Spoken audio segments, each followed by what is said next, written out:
All right, friends, it's time to give you loyal listeners a discount on protein powder. You may or may not know, but I launched my very first protein powder 2 years ago. It's a grass-fed beef isolate with only 3 ingredients: grass-fed beef, either organic cacao or organic vanilla, and organic monk fruit. Now, if you don't want any of the added flavor and sweeteners, you can also just get unflavored. And no matter what flavor you choose, you're getting over 23 grams of protein per scoop, which is going to keep you full and satisfied between meals. I love starting my day with a Fab4 smoothie and breaking my fast with that much protein. It makes a serious difference in my cravings and blood sugar balance the rest of the day, and I've seen it with my clients as well. Now, I never thought I'd own a product company, but when I got pregnant with Sebastian, I realized the majority of protein powders were chemically extracted or enzymatically extracted, and I wanted to use heat and water only. I wanted minimal ingredients because we don't need those emulsifiers, fillers, or added vitamins, minerals, and probiotics. All of those additions increase the chances that it's not going to work for your body, whether it be bloating, digestion issues. I just wanted pure, clean protein to keep you full and satisfied so you could build the most delicious Fab4 smoothie. And I have to say, I'm pretty proud of the flavor. If you take a look at our reviews on Amazon, you'll see 5-star reviews for flavor. And that is key, because if you don't love your Fab4 smoothie and you don't love drinking your protein powder, you're not going to do it. It won't become a habit, and it's consistency that outpaces everything. So if you're here and you're listening and you want to give our protein powder a try, use the code podcast5 for $5 off your order. And let me know if you love it. My favorite ways to apply this protein powder is in my Fab4 smoothie, making freezer fudge, making chocolate milk, making hot chocolate, and throwing the unflavored into all my kids' baked goods. So let me know how you use it. Let me know if you love it, and share this podcast deal with your friends.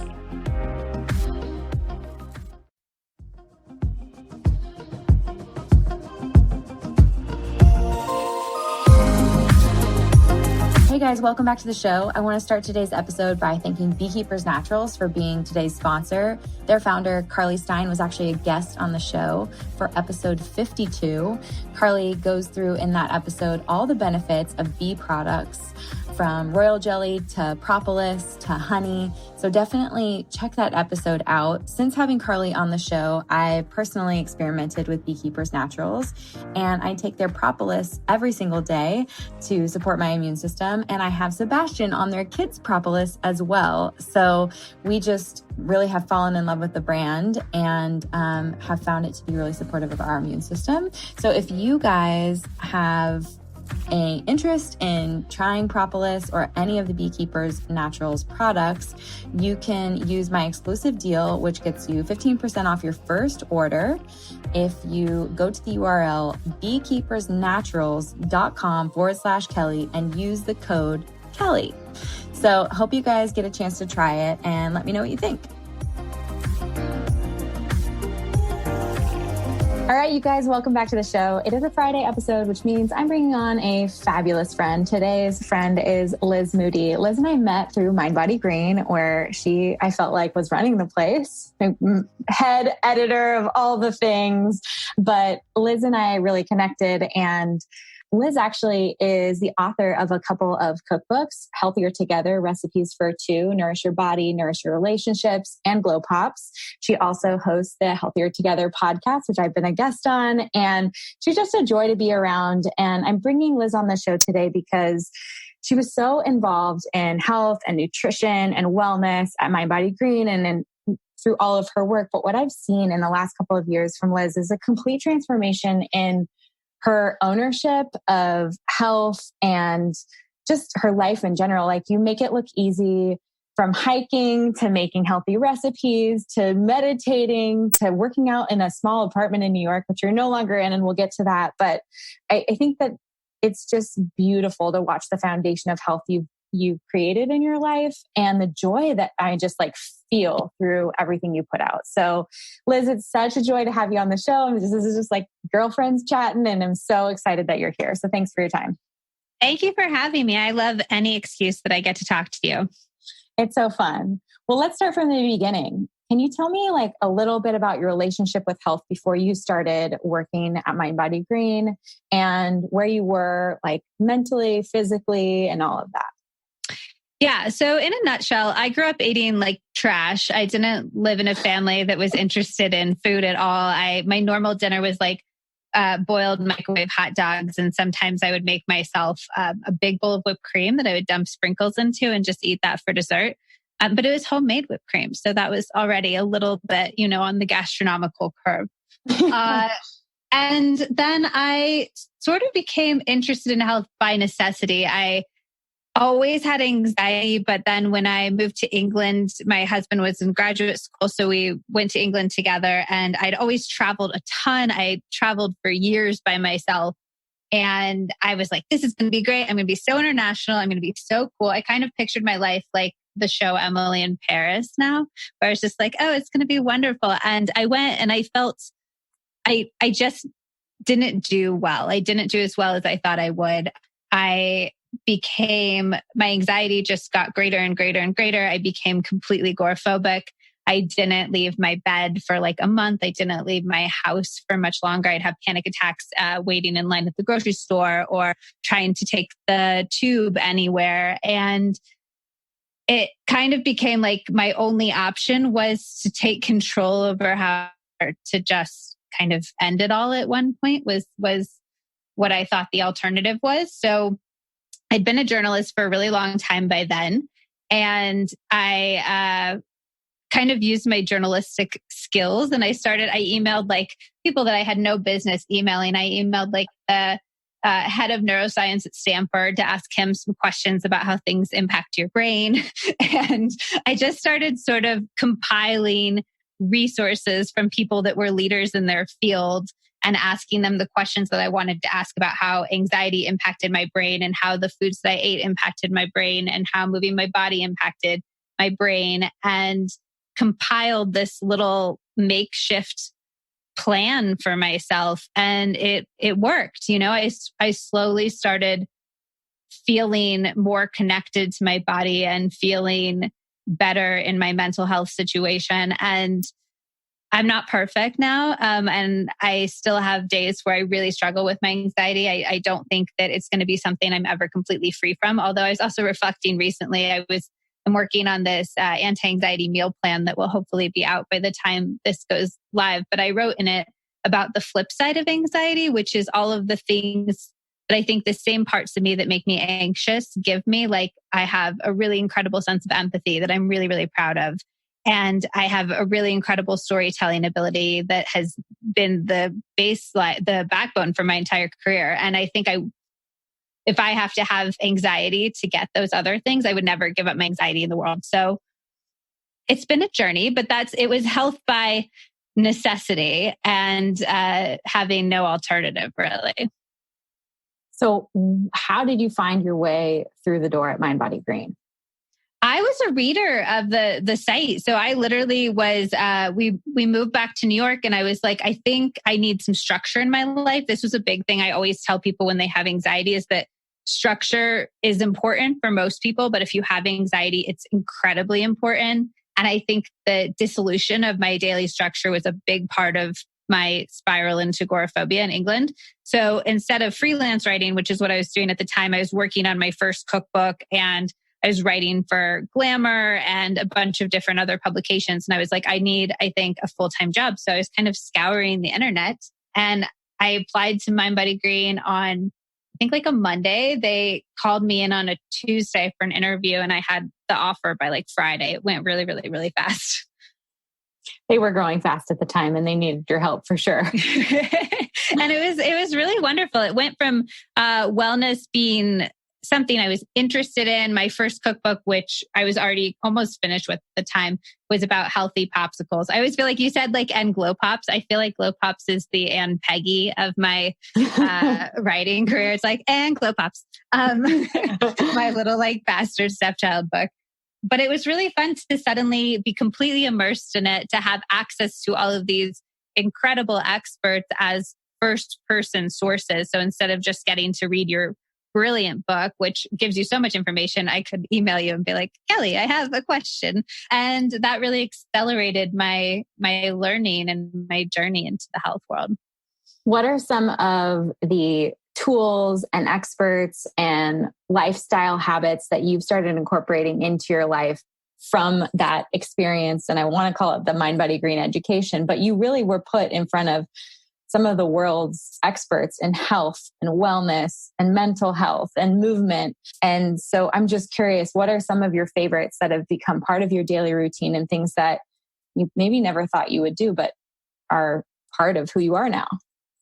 Well, it's interesting. I can only speak for myself, but I have noticed a pattern of when people start working full time at a place like mindbodygreen, they go very seriously in one direction. So when I started working there, I was just really intense about all vegetables. And I did like a no sugar detox for an article I was writing, but then that was also, became my lifestyle, and, sprouting all of my grains and everything like that, and being really, really careful about plastics and all of the stuff that touched my skin. And then, at least for me, it almost became like I assimilated so much information that it started to cancel each other out. It's a very interesting experience when you're talking to two of the world's best doctors, and one of them is saying one thing and it's supported by science and studies, and the other is saying another thing and it's supported by science and studies, and you have to figure out how to navigate that. So I'd actually say my biggest lesson that I learned at mindbodygreen was a byproduct of that, and that was to learn what works for me and my body, and to try stuff out, but to try it out with sort of like an open mind and open heart, and less of a dogmatic, this is how it is. And if you deviate from this, you're unhealthy, you're bad, and you've failed yourself in some way. Because I did feel like that at points. Like if I didn't check off my meditation, I didn't have my smoothie, if I ate a cookie, like I was like bad. And I don't like feeling like that. To me, I always say that health is it's a journey. It's not an end unto itself. And if you are feeling bad as a result of your health or wellness practices, that's not healthy. Even if you're doing every single thing right, if it's making you feel shitty, that's not what health is. So that's the more esoteric answer. I would say pragmatically, I wrote a story about meditation, and I started a meditation practice that worked for me. I'd been trying to meditate for years and years and years, and I ended up taking a class that gave me a mantra, and I meditate with that mantra every single day now. And my lesson for everybody from that isn't that you have to spend $700 on a meditation class or get it for free because you're writing about it for a story. But it is that there's so many types of meditation, and I tried like the Headspace app, and I always felt like a failed meditator. And when I tried this other type of meditation with a mantra, having that little bit of sticking point for my brain to fixate to made all the difference in the world. So that was a really big thing for me. And I would encourage people, if they feel like meditation isn't sticking, to just try a different type of meditation. I also started working out for the first time in my life. I don't know why it had never occurred to me that working out was important. I think I'd really assimilated the diet culture of how you look is 80% what you eat, and working out. And I was like, if working out's not going to impact me being skinny and hot, like what's the point? And I had a really bad bout of insomnia while I was working at mindbodygreen, and I didn't sleep for 3 days. And I was like going crazy by the end of it. And all my girlfriends who were editors at the site were like, why don't you come to yoga with us? And I was like, oh, I don't do yoga.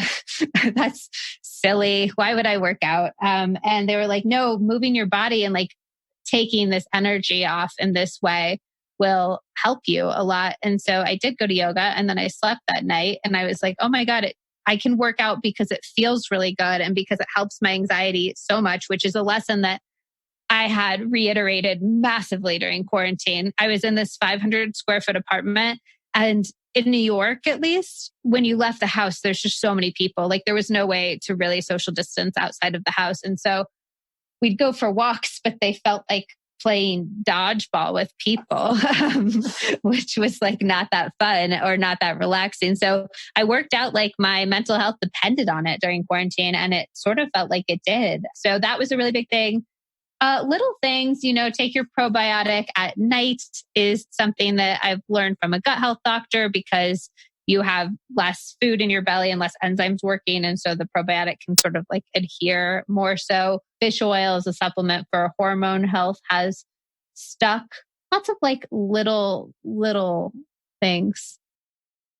Well, I love it. I want to go actually back to your esoteric teaching, the learnings that you've had at mindbodygreen for that, because I think it resonated so strongly with me when I look back on when I first became obsessed with health and nutrition, and I fell in love with health in my health class in high school, and then started getting all the magazines, and then started reading the diet books, and then reading all of the science-based diet books in college, and taking Nature of Human Health and Disease, and then crying to my dad that I shouldn't be a business major, that I should be, going pre-med, but really absorbing everything and thinking that everything was black and white in the very beginning. And I feel like that's the experience that so many journalists have. That's the experience that so many people have probably listening to this podcast, that something isn't working for them. They finally have to focus on their health because of a health issue. And so they pick up a book or they start following a program and it works for them. And it is their religion. And it is like black and white. This is the only way to do it. But what your experience was almost like, when I look back, probably 8 or 12 years of experience for me, jumping on something, being excited about something, diving into the research. And then you start to see that we can make a case for both. Your white rice or brown rice. Well, let's talk about the reasons why it's good and bad, easier to digest and less arsenic, more arsenic, lower glycemic index, more fiber. It's like, well, right. What rice do you like to eat? Right. 100%. No, and I also think that on top of that, I had the experience during quarantine where I thought I had IBS, and I've been kind of lucky with physical health issues so far. And I've been writing about them forever. And I've just been like, oh, I don't have a thyroid problem. That's great. Whatever. And I was like, oh gosh, I finally developed IBS. This is going to be the rest of my life. I was like curled up around my toilet and just like horrific pain every night. I couldn't eat anything. And I went low FODMAP, and sort of did all the right things for when you have stomach issues. And then I left New York and reduced the stress in my life, and my stomach issues completely went away. And I think that I completely uprooted my entire life to reduce my stress. But sometimes I think that literally the stress of what to do and trying to follow all of the rules to be your healthiest, most optimized self can create actual I think sometimes people are like, oh, like it's fine. It creates a little stress, but it's worth it. But it can create actual physical problems in your body that deter you from the goals that you're controlling everything to try to reach. Absolutely. And it goes back to what I think when you think about someone who's absorbed all the science or seen both sides or talked to both experts that completely disagree and they're backed by science, and to take a minute and go, well, what do I really need? There's so many things outside of food, like primary foods, you might call them, like your relationships, stress management, your sleep, like how are you setting up your life for health, and really like letting the dogmatic, like black and white, this is right, this is wrong stuff go for a second. I don't know. I think it's like, it comes with experience, it comes with time, but I always am a lot of times sitting down with clients going, you're eating stricter than I am. Just eat something, honey. Like, just eat something. Like, truly, and enjoy it. Like, eat something and enjoy it. I think that I try to be aware for myself. I love, a lot of not that healthy foods. And I always joke that like my diet is not that which you would expect from a healthy cookbook author. But I love Fruity Pebbles. I love them. I think they're so good. And I used to have a pretty hard fast rule where I was like, the only thing I won't do is the artificial colors. And then I, love Fruity Pebbles. So that went out the window. But when I eat a bowl of Fruity Pebbles, I'm not going to sit in front of the TV or read my book or be on my phone while I'm eating it. I'm going to sit and really, really enjoy my Fruity Pebbles. And if I want to just like snack mindlessly while I'm watching TV, I'll eat like carrots or something that actually is fueling my body. If I just want that like mindless thing in my mouth.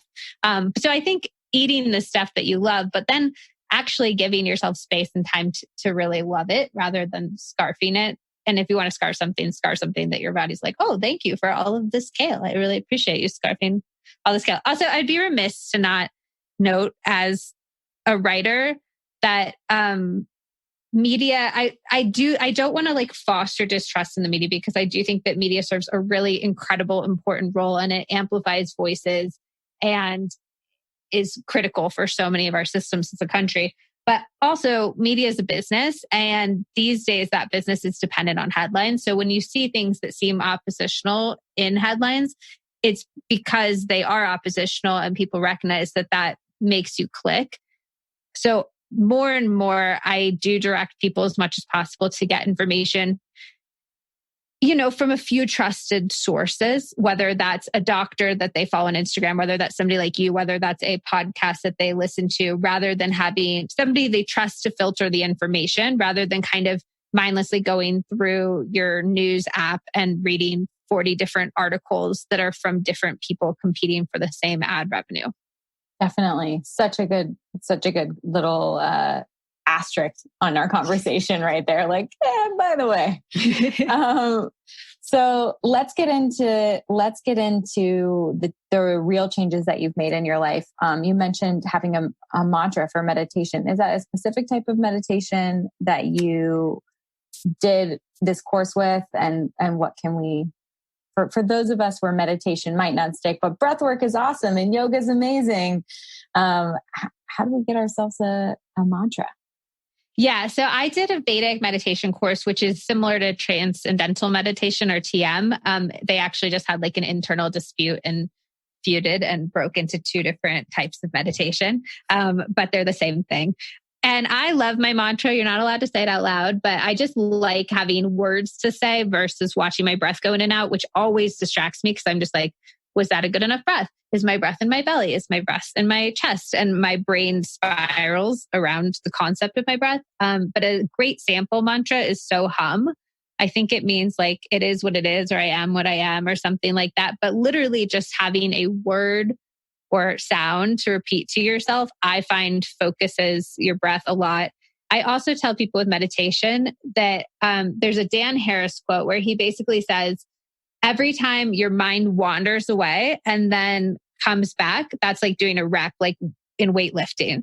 And people often feel like they've failed in meditation because their mind has wandered so much. But in fact, every time it wanders and you bring it back, that is the practice. So there's almost no way to fail in meditation as long as you're sitting there, letting it wander, bringing it back repeatedly. And that made me feel really good because I think we live in this society where time is so valuable and we're taught to not waste or lose any time, which is also something that I'm really trying to work on, not defining my value by my productivity. But I like to feel like when I'm meditating, it's working and I'm doing something. And the notion that you can't really do it wrong as long as you're repeatedly trying was very comforting to me. Absolutely. And it really focuses you on that process versus the end goal of like, I'm going to get to this point where I'm meditating and my mind never wanders, because I think that that's just never going to happen. Well, and to that end too, I think that they've done like some crazy studies that show how much the neurology of your brain literally changes after a very short amount of time meditating, and how that those changes actually stick. So even if you don't reach any sort of end goal, if you just do it briefly, like every little bit counts and changes the wiring of your actual brain, which is cool. Yeah. Amazing. So let's talk about day in the life of you, how you incorporate movement and meditation. And tell us a little bit about your new life, because you did decide during the pandemic to uproot your life and completely change everything. And I think for a lot of people, it's been a time where they finally felt comfortable because there wasn't a lot going on physically in person with people to make a big change.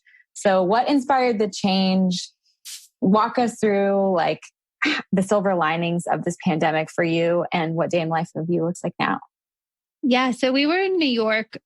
We've lived in New York basically since we came back from London. So maybe 5 years or so. I'm really bad with time. I still don't know how long my husband and I have been together.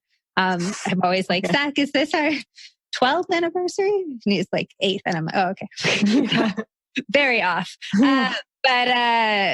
So we'd been in New York for like 5 years and we weren't quite ready to leave. We really enjoyed our life in New York. We had a lot of friends. I also had the notion that New York was important for my career. I think I developed it as a writer a long time ago because New York's sort of the epicenter for editorial. It's where you had to be for a really long time if you wanted to be a professional writer. And so I was just nervous that if I lost the dinners that you're invited to and the little coffee meetings you have and the people that you run into out at events, people would forget about me.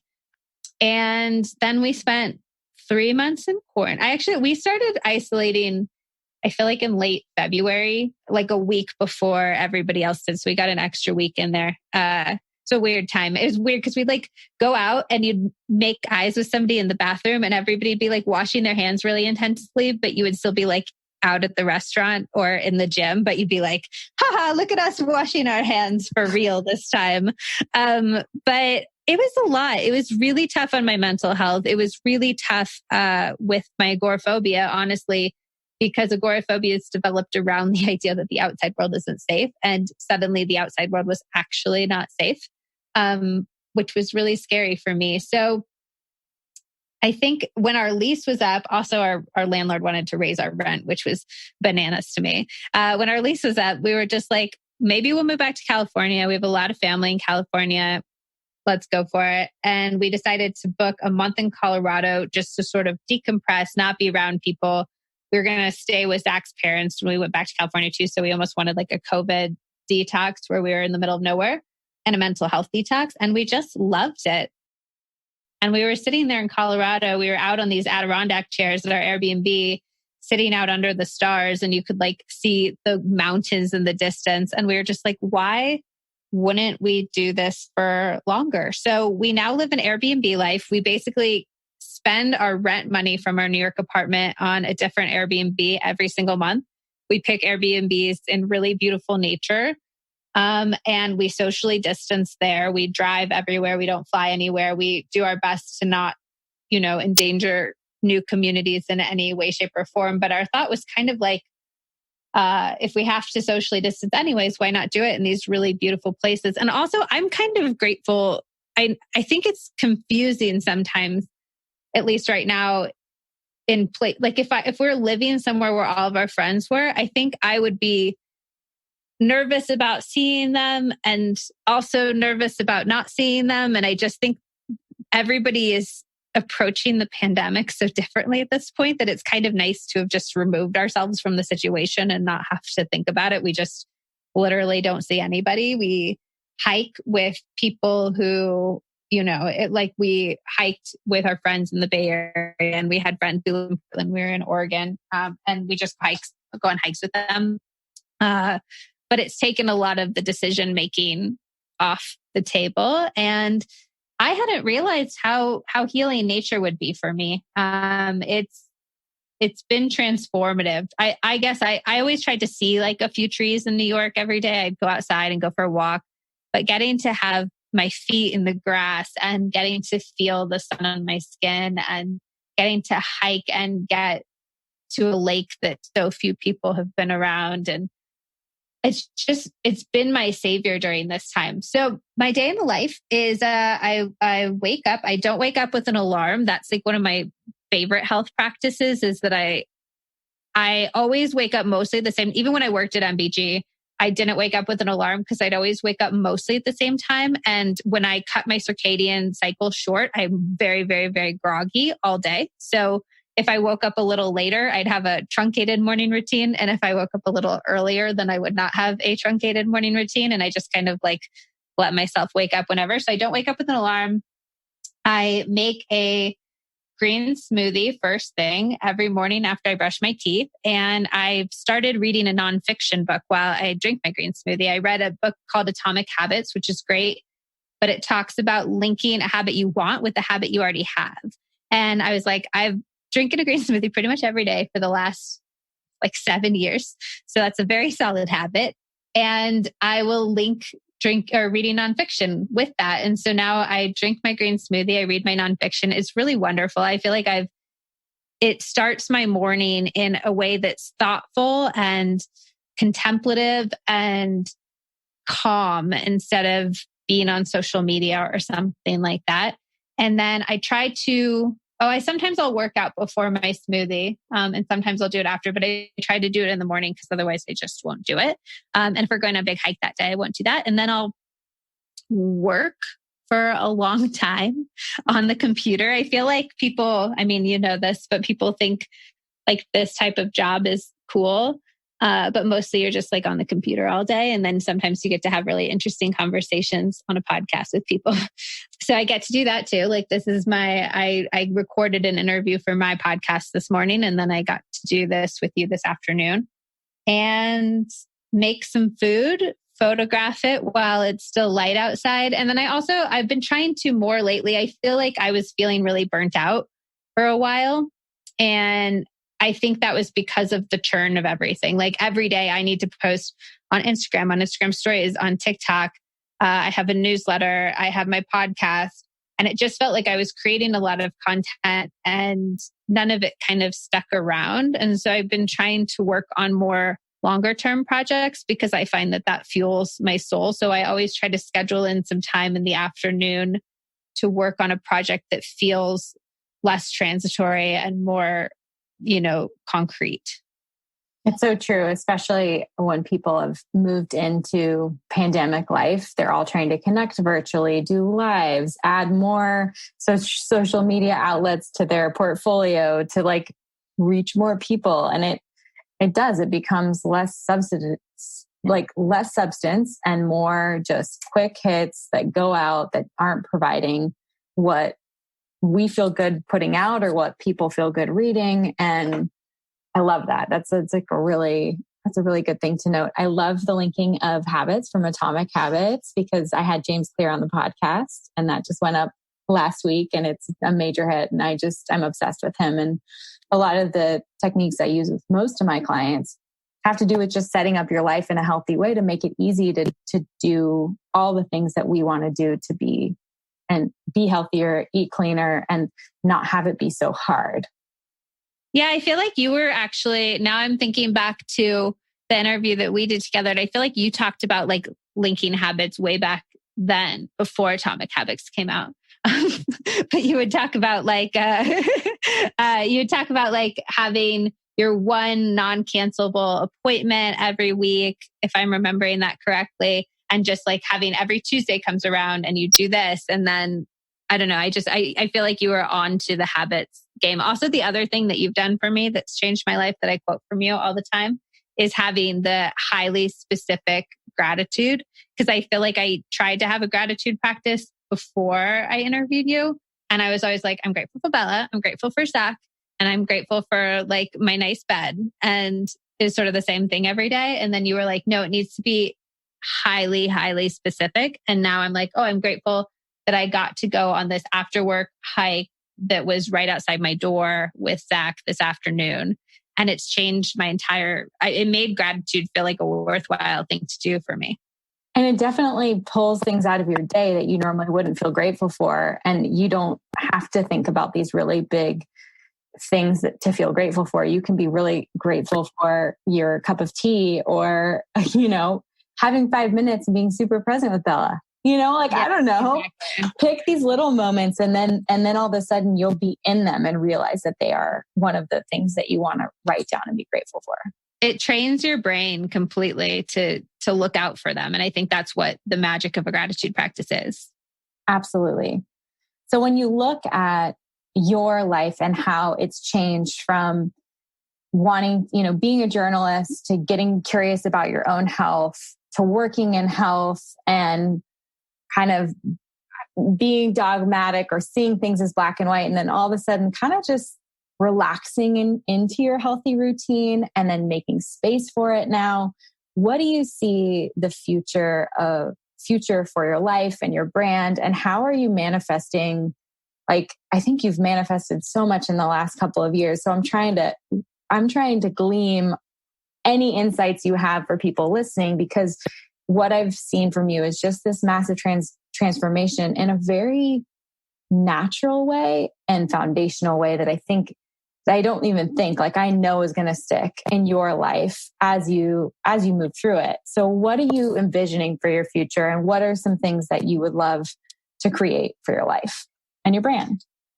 Okay. So there's a lot to unpack there. I would say one thing, if we're looking for insights, the guiding insight to my life in terms of any sort of success I've had is I have this motto, never be the one to say no to yourself. And I think I see people saying no to themselves so much more than they're even aware of. Even the story that I was telling myself that I needed to be in New York to have my brand work, to have my business work, was me essentially saying no to what I actually wanted and limiting what my life could look like. And when I pitched my first book, I had no business pitching a cookbook. Like I made some recipes, but I really learned to develop recipes through the process of publishing both of my books. And now I feel very confident as a recipe developer. But if I had said to myself, you have no business doing this, I wouldn't have the entire career in wellness that I have right now. I'd be writing about who knows what.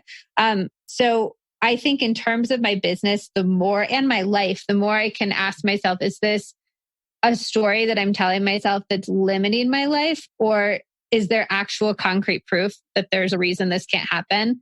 And I think you get that concrete proof by either trying something or making somebody else say no to you. So if I'd pitched my book and everybody had been like, we don't want to publish your book, I wouldn't have been delusional. I wouldn't have been like, well, my book is great and you guys are all stupid. But I would have at least had that no from an external source instead of from my internal source. And if we had tried this lifestyle and hated it and not been able to make it work, then we could readjust. And I think one of the things the pandemic is teaching me, at least, is how easy it is to be flexible in a lot of ways. We're like, oh, I've been doing this, so I must keep doing this. But you can try a new thing. And if it doesn't work, you can try something else. And I think that that's a really beautiful space that we can allow ourselves to be in. So for my future, I'm actually working on a nonfiction book, like a book of essays.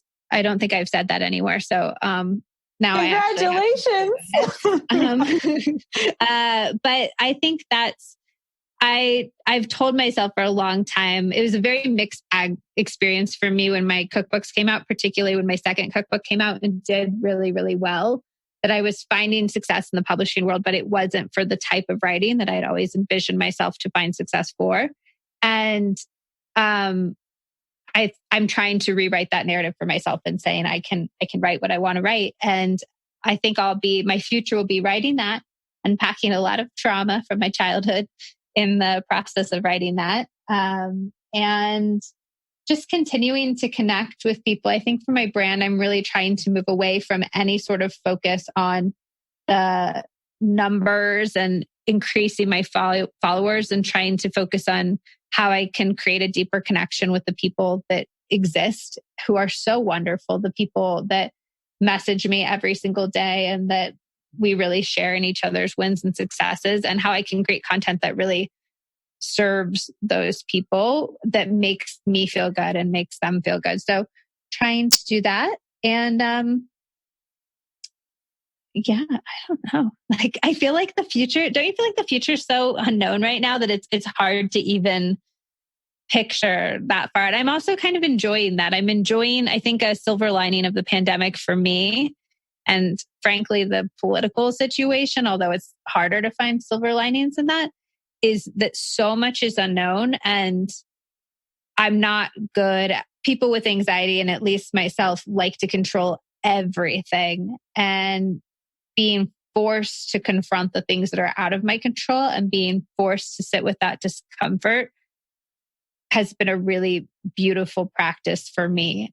And letting go into that, realizing that there's a really nice spaciousness and beauty in not being able to control things. This pandemic has definitely created a minimalistic life where you're like, what can I really control right now? And like, what is happening? It really there's nothing on your calendar socially. You've moved to an Airbnb. You have whatever bags you have with you. You have your computer, and you're able to free up some time and space to think about the things you have to do in a day or in a week. But you can't even really picture like, okay, well, am I going to buy a house in Colorado? Am I going back to California? Am I going back to New York?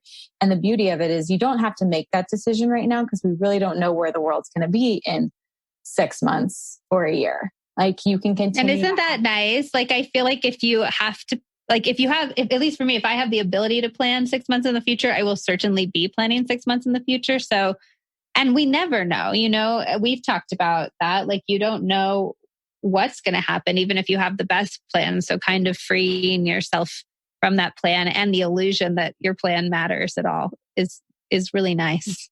Yeah. I mean, we kind of had a little bit of this same experience. We found black mold in our LA apartment. We'd been there for almost a decade. I was newly pregnant, hadn't announced it. We have Sebastian at home. Our landlord was basically like, I'll bleach it and throw some new paint over it. Oh and my gosh. Bro, we're out of here. Yeah, I feel like in the wellness world, mold is like the most dirty word that you can say. People are like, oh, like if you're in the wellness world, the reaction is like, oh my God. And if you're not in the wellness world, people are like, oh yeah, cool. Like just bleach it, whatever. Yeah, totally. Right. But we took it as an opportunity to like do a short-term rental at the beach and be at the beach. You know, it's a 6-month sort of lease while these people who own this fully furnished place. We don't have to bring any of our furniture, any of our plates, nothing. Like we brought Bash's play kitchen and his crib.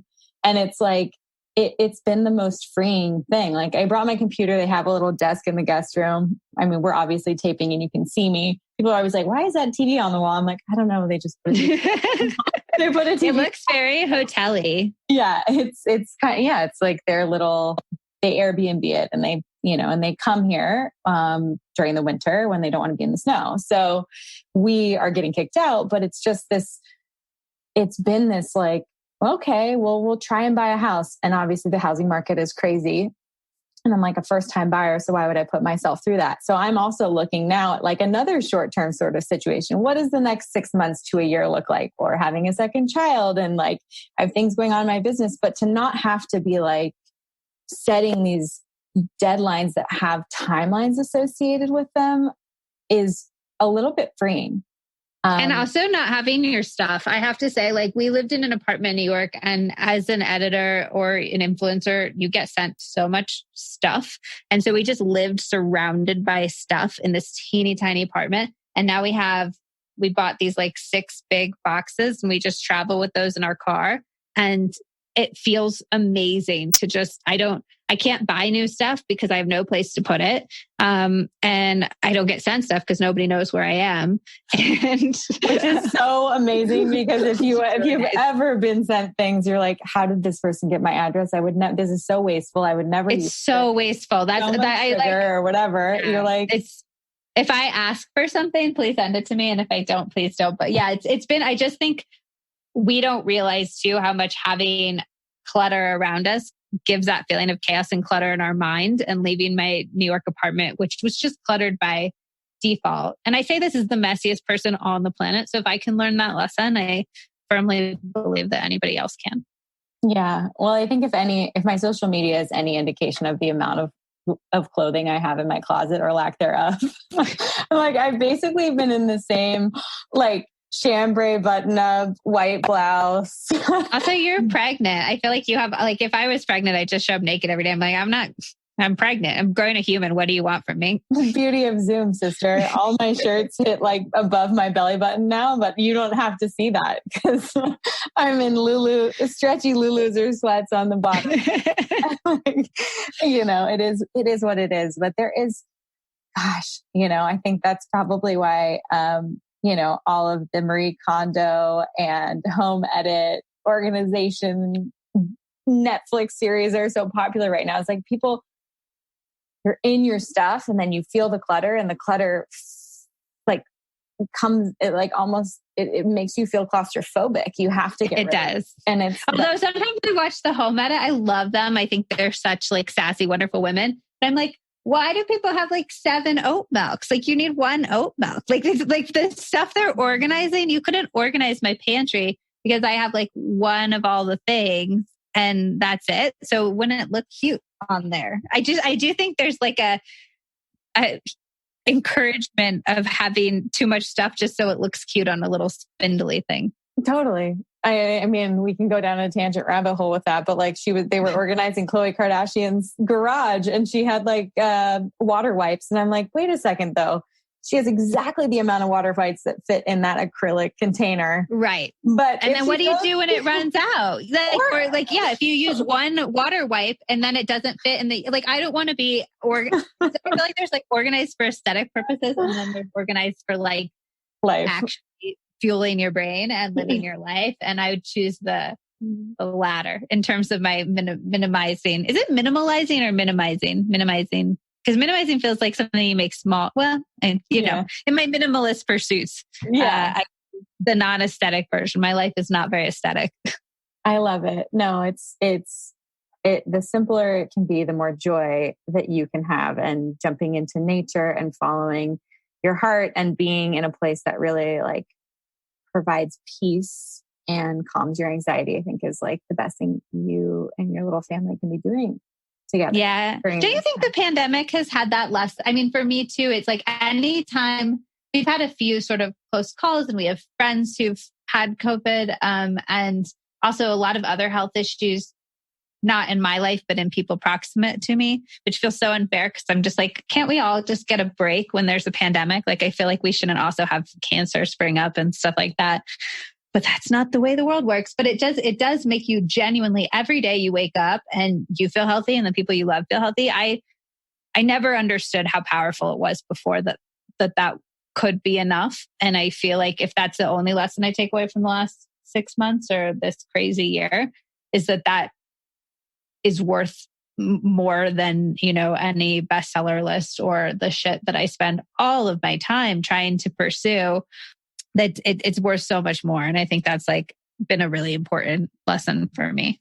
Absolutely. Our health is our wealth. And you're putting out content and podcasts and vibes all about that. And that's why I wanted you on today's show, because you're just a real girlfriend who's been through it all and built this healthy life and continues to push herself in the light of a pandemic or whatever we're faced, you know, whatever we've all faced throughout this year. So I'm really excited. I know your story is going to motivate people, because there are people out there stuck in an apartment somewhere thinking like, my job has to be here. I have to do this, or I can't break free. And you can be in an Airbnb in Colorado looking at the stars from Adirondack chairs and living your best life. And sometimes, and I do want to I recognize my place of privilege. And I also want to say sometimes you can't, but I would encourage people to ask every question that leads them to that place before they make that decision for themselves. So did you ask your boss if you could work remotely? Did you explore if there's another job that you could do? Did you look into freelance websites like Upwork or Behance to get potentially a different type? Did you reach out to people you know and see if they had job opportunities that might let you work freelance? Did you explore literally every avenue, or did you just tell yourself that this wasn't an available option to you? Yeah. Such a good point. I love that so much.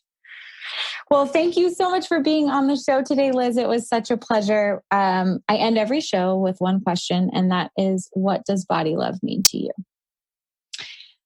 Body love to me means realizing that my body is an incredible tool that lets me do all of the things that I want to do in life. It lets me hike. It lets me have sex that makes me feel amazing. It lets me dance. It lets me enjoy fruity pebbles, and it lets me enjoy green smoothies. And for me, body love is veering away from what my body looks like to the outside world, because frankly, that's not any of my business. That's their perception of me. My business is how I feel in my body every day. So that's what body love is to me. That's the best answer I've ever heard. You encapsulate like wellness from a self-love perspective. And it just makes me so proud to be your friend and so lucky to know you. So thanks for being here, Liz. Where can people follow along? Where can they get your book? Where can they listen to your podcast? Yeah. So 4 magic words: Liz Moody, Healthier Together. I'm Liz Moody on Instagram, Liz Moody on TikTok. Liz Moody is my website. And then my podcast is called Healthier Together. And my book is called Healthier Together. And everybody should listen to the Kelly episode of my podcast because it is phenomenal. Thanks, sis. Thank you for listening to Be Well by Kelly. Please subscribe to the show on Apple Podcasts, Spotify, or wherever you listen to podcasts. Learn more at BeWellByKelly.com and follow me on Instagram at BeWellByKelly. I would love if you picked up my books, Body Love and Body Love Every Day. They're sold on Amazon and at all major booksellers.